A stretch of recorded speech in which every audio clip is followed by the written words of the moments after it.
Hi and welcome. This is a video tutorial on the Andantino by Járdányi. It's on the grade 5 syllabus for the Trinity 2018 to 2020. And it's a really interesting piece. It's obviously a movement from a sonata, not one that I know or a composer I know, but I really enjoyed studying this one.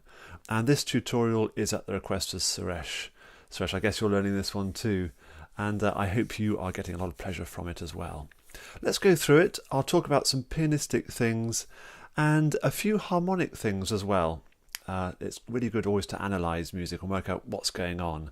How does the composer create the sound that he has? As always, I'm going to go through it nice and slowly now whilst I talk through. It starts beautifully legato and soft and gentle with a pentatonic scale. That's the pentatonic scale of G minor we have there. And I like that fingering there. That's a fairly standard pentatonic scale fingering.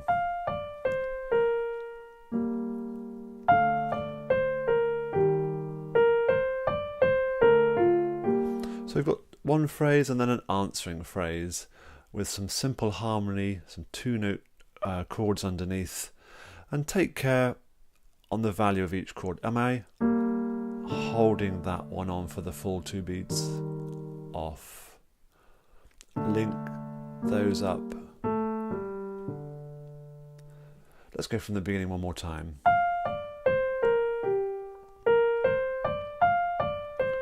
Melody off. Holding on to that left hand. Chord off. Smooth there. And then we get this sort of drone idea. I say drone because an open fifth always makes me feel of drones. And the composer's got this sort of wobble going on. And we need to tuck that idea into the background. Bit of an accent on that one, SF. That's another way of writing an accent, isn't it? And then quietly. And these staccatos, very often when we play staccato, the temptation is to do, which results in every note having a little accent. I'd be careful, because staccato really means just to separate the notes. That is staccato, because there was a gap between each one. So, from the beginning of the line, bar 9, I think that's what it means. An accent on the A, and make sure those are really well synced up. It's very easy to get a wobble going there. I'll go from the beginning of the line again.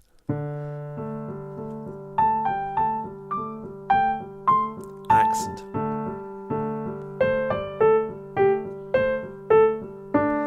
Careful. And then enjoy the dissonance there. He's taking notes and diverging, isn't he? A bit of contrary motion movement. There's various options for fingerings. I think I've just done 2 different fingerings there. It doesn't matter too much, but what they've got in the book to start with is great. Let's crack on. Enjoy these lovely chords. I think they're wonderful. Then the overlaps here.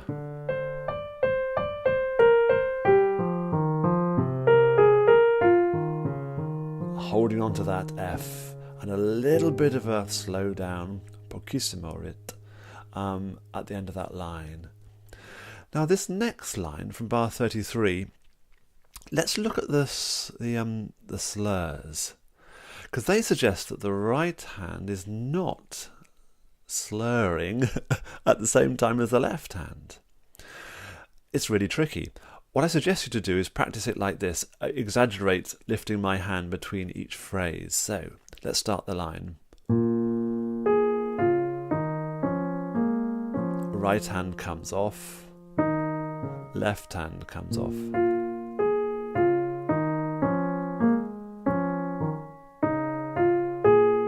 And then they are in sync.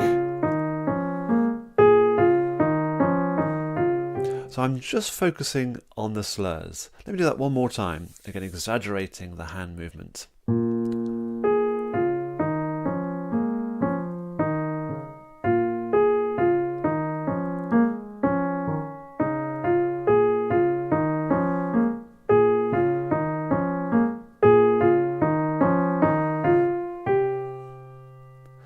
Now, in no way am I suggesting you play it like that, but that kind of thing forces my brain to work out exactly what's going on.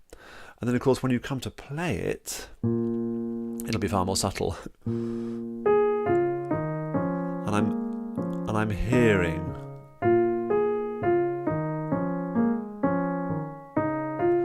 hearing those very subtle gaps that I've just overdone a moment before. And you can see that the hand there is in a B flat minor pentatonic scale. Both hands are, and they're in contrary motion working together. And working out the rhythms might take a little bit of practice too. It may be worth just slowly working your way through that section to work out what's going on.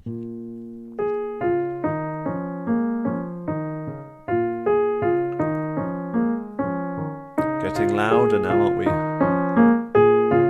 So each note is building up to that. And where's the tune here? It's down there, isn't it? Yeah, I slightly overcooked it that time, but yeah, I got like 3-2 there, I think, but it doesn't really matter.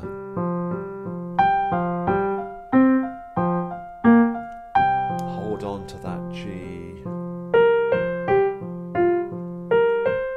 Again, those staccatos are just separated, whereas this one in bar 49 is accented. Let me go from the top of the line before.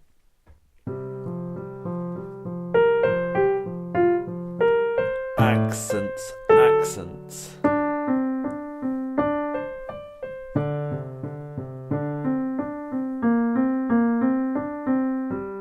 And working out those overlaps is tricky, isn't it? So we've just got, I'm just muddling up there, bar 49, accents, accents,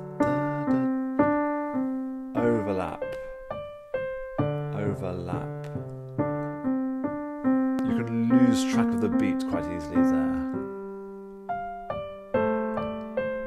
And I'm taking care to hold on to that G at the bottom and make this left-hand line really smooth.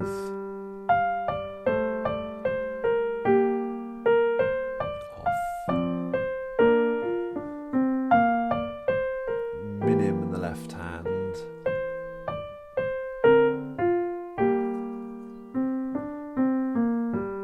And I'm keeping here, there's a bit of an overlap here. Right hand on top, and the left hand there is, thumb is underneath there. You could do it, I think, with the left hand above, but can you see it meant a lot of moving there, didn't it? If I do it what I consider to be the wrong way, there's too much movement there. I would keep the left hand under that there to land back on the G. Separated but not accented except for that one. Oh, I do like these dissonant harmonies and count really carefully. Off and go and grab the G down the bottom. Very, very quiet ending. And harmonically, it's really interesting what's going on. He is in, G is our tonal centre, if you like. It started off with that G minor pentatonic scale. And in the second line, for example, the whole of the second line just uses 4 notes. It uses those 4. And they're interesting for 2 levels. They give us the drone that I referred to earlier on the tonic, a G and a D. Those notes give us a drone on the dominant, the D and the A. We've got a D and an A in that group. And it gives us a drone on the subdominant, the C and the G. And those chords are the ones he's using. From bar 9 we hear a D drone thing going on. At bar 42, for a chunk of time, we hear a C drone thing. And at the end, finally, we arrive at a G drone, which we'd expect because that's our tonic. So those notes are good from that point of view. They are also very ambiguous notes. They don't tell us what key we're in. Are you sensing what key? Now, I've just been playing the piece, so you probably are feeling something, but there's no major third. The third gives us that bright major sound. There's no minor third to confirm a minor tonality. Neither is there, very crucially, the 6th or the 7th note of the scale. And if we are in minor, bear with me, these notes are the ones that tell us whether we are melodic minor, natural minor, Aeolian mode, harmonic minor, Dorian.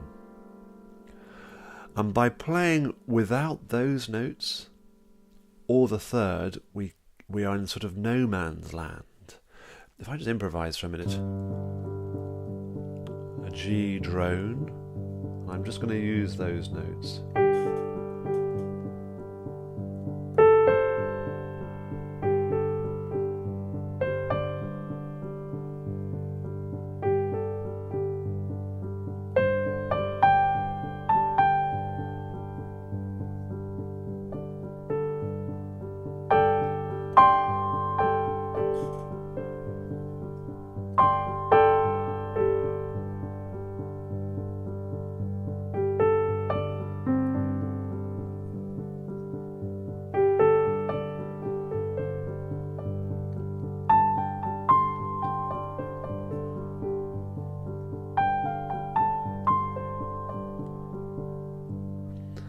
Stop there as I introduced a foreign note.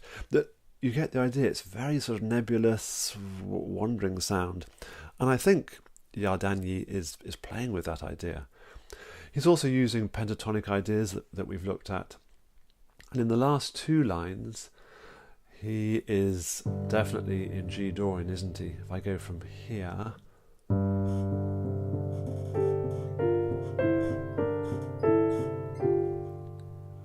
G Dorian mode, absolutely. We've got a B flat, E naturals and F naturals. And then here in a minute, an E flat to make it darker somehow, natural minor. That sort of mode. To end. There's a very minor feel about it. It's a great piece. If there's anything that you're unsure about there, do come back to me.